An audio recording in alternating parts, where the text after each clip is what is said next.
Awesome. How we doing? Good morning. I'm out here in California. My name's Jose Mohler. Currently am the offense coordinator at Costa Canyon High School. I grew up playing football, played youth football all the way up until college. Went out to Europe. I played my college football at North Dakota State.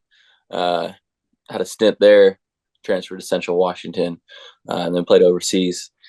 And then in between seasons of playing overseas, I would come home and coach youth football. And I got 4 years of experience coaching at the youth football level. Um, Always the priority was to develop a quarterback. I always wanted to help the quarterback develop by giving him language that he would hear in high school and college and beyond. So um, the approaches that you're going to hear today are definitely quarterback centric, passing wise. So we're just going to talk about how to develop a language with a quarterback, um, how to begin to talk to a quarterback, and instill just good vernacular and just a good perspective of how to play the game. So first off, we'll talk about just creating an environment for a quarterback to live in. How we can help participate in creating that environment of faith and somebody that doesn't hesitate, that is, consistently pulling the trigger with decisiveness.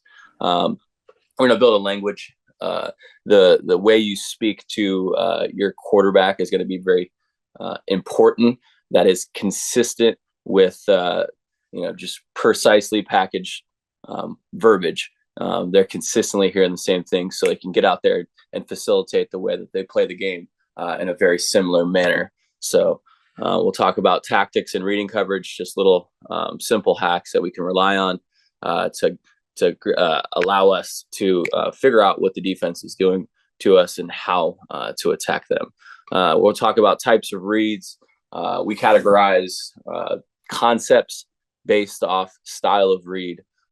So we'll teach you guys about basically the different styles of ways to go about reading a defense or a concept.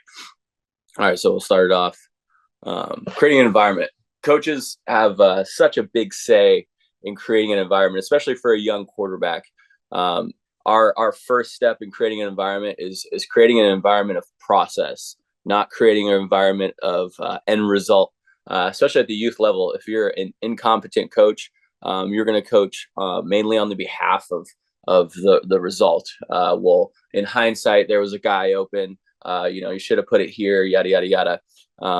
We want to consistently give our kids process rather than an end result. So being able to allow the kids to understand where their eyes go, what the scheme is trying to do to the defense, what the depth of our concepts are, is going to be a huge deal. If they don't understand these things, they're not going to have this competence that's going to help build their confidence, right? So if we have a kid that understands and is empowered by the way he is talked to, by the way they're taught on a consistent behalf of process. I think this is going to allow the quarterback to go out there and have this badge of confidence, and then as well as just creating a sense of faith. Like the quarterback's got to feel like he's believed in. If they're not feeling the faith and they're not feeling like they can just go out there and just make mistakes, like especially at a young age, quarterbacks are going to make mistakes. They're going to miss throws. Like there's multiple things that go wrong from line to receivers. So being super consistent at a youth age is tough, but I think it's really, really good to get the reps at a young age and have that environment of, coach has got your back, like go out there and do your thing. It's okay if you make mistakes, or it's okay if you throw an interception, right? I got your back. I trust you ultimately, and you can feel that. We don't want to create quarterbacks that hesitate, right? I've been the quarterback that hesitates and goes out there and is in between truth and lie, right? So we want to be married to our process, which is true. Okay, we trust one another. I trust him. He trusts me. Okay, so we'll start to begin a language of timing. Okay, so it's a very important standard, especially with how much 7-on-7 is out there these days. I think it must be a priority to all styles of football, whether it's 7-on-7 football or it's tackle football, right? 7-on-7 is a drill, so it's going to allow us to translate these things to 11-on-11. So it's really important that the quarterback understands how their feet matches their concept. This is going to be understood by being able to break concepts into two families. One's going to be quick game. Okay, quick game concepts are where routes are pretty short within the line of scrimmage. This is going to be 3 steps from under center. If a quarterback hears the verbiage of, hey, we have a 90s concept, right? When I was in college, we called 90s quick game. And I am going to know if I'm under center, I'm going to take 3 steps. If I'm gun, I'm going to take 1 step. Often you're seeing kids throw slants in gun or a hitch.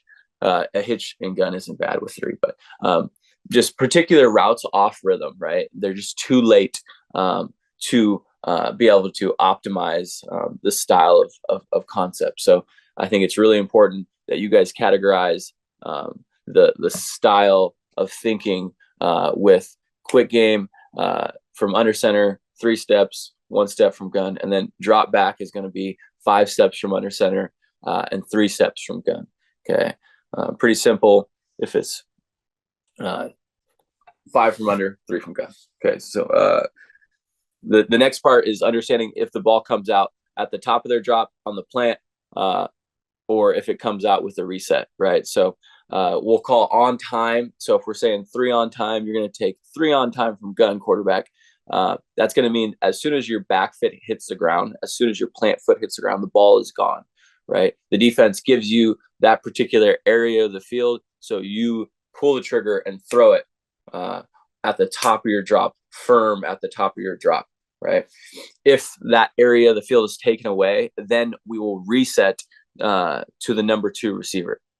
So them understanding, hey, this concept, you're going to be on time to the inside slant, and then I'm going to reset to the outside slant. Them understanding the approach of rhythm is going to allow us to just troubleshoot so many problems. It's going to be able to us troubleshoot the depth of the receiver, especially offensive line issues in youth and high school football. It's not a perfect world, and we have offensive line issues with communication. So if we have a quarterback that's holding on to the football, it's just not going to be a good formula. So this is a huge deal. Really, really respecting that timing. Okay, we'll talk about yes, no, free access. Yes, no, free access. We'll give you some illustrations later in the program, but it's going to be where you come up and the quarterback sees that he has a favorable look to a particular route. This is typically a hitch route, a speed out. If they have free access, they're going to say yes, and they're going to take it. People also call it a gift. If they're giving you this area of the field, you're going to attack it with a short route rather than reading out the rest of a concept. First off, we like to talk to the quarterbacks about finding safeties. Finding safeties is going to be able to process of elimination to be able to figure out what the defense is doing. Okay, so we'll start off with middle of the field close. You're often going to see acronyms, so we can't go through our young quarterback life not understanding what those acronyms are. So make sure we're explaining what those are to the quarterbacks. And middle of the field closed is going to be where we're going to have one safety, right? There's going to be one high safety. It's closed because we're thinking about the field is a door or something of that nature, to where something's standing right in the way of what you're trying to enter, right? So the middle of the field is closed. We have our corners are going to be in a situation where they have no safety help. So in middle of the field open, corner's going to look behind them. They're going to feel they have some safety help, so they're going to be able to play aggressive to the flats. Middle of the field closed. The defensive coordinator is thinking, I'm trying to support the box. I am trying to help with an extra body in the box. So we eliminate a safety deep. Corners have no safety help, so they're more probable to go backwards. When we teach the quarterbacks, hey, this is middle of the field closed, you see one high safety, you're going to think, I am going to gravitate towards the outside of the field. I want to start to think about attacking the outside of the field on time. This is because when we talked about earlier, the corners have no safety help. So they're going to think, especially at a young age, I'm going to be a top-down defender. I'm going to back up, right? if they come up and play aggressive towards the line of scrimmage, you're definitely going to have opportunities to take shots and throw it over their head. So when we have middle of the field closed, we're going to look for outbreaking concept, right?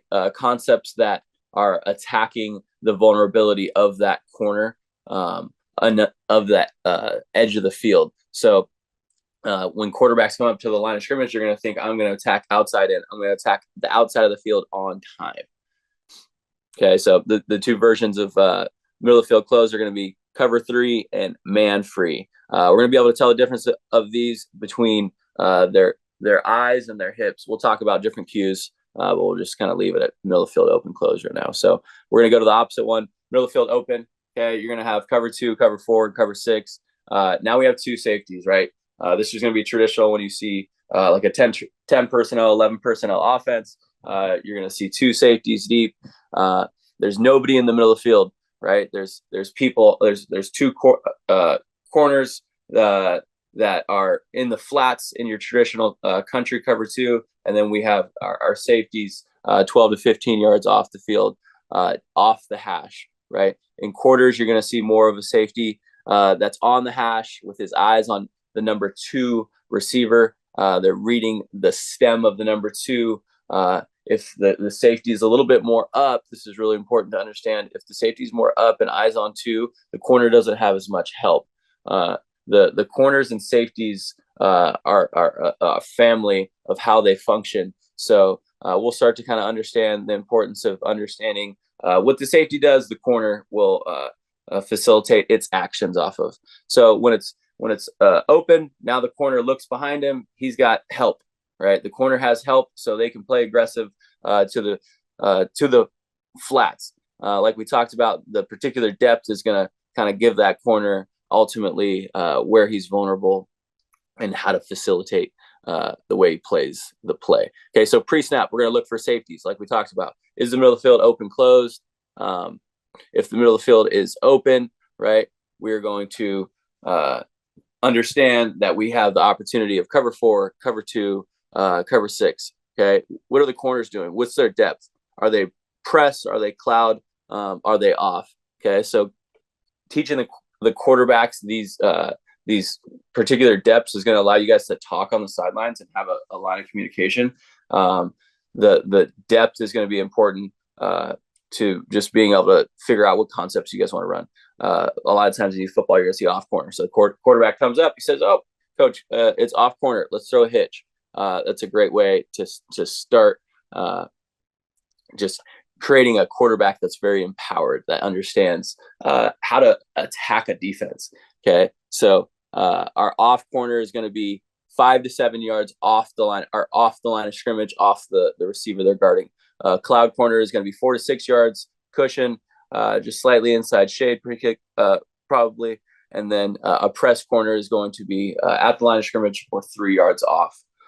They could be in a zone look with their eyes inside, or they could be head up, eyes looking at the receiver in a man technique. Okay. Like we talked about, the vision of the corner is going to be important. Are their eyes at the quarterback? Are their eyes on the receiver? If their eyes are locked on the receiver, it's man. If their eyes are looking at the quarterback with their butts to the sideline, they're going to be in a zone technique, right? They can't play man with their eyes on the quarterback, and vice versa. So understanding, I guess, as a whole, whether it's your receivers or your quarterback, those are just simple cues to allow you to understand at a quick rate. Okay, we'll talk about a read key. A read key is are going to be our boundary safety. So illustrated down here to the bottom right is the boundary safety. What the boundary safety does is going to essentially tell you what the whole coverage does, especially when you go 3-by-1.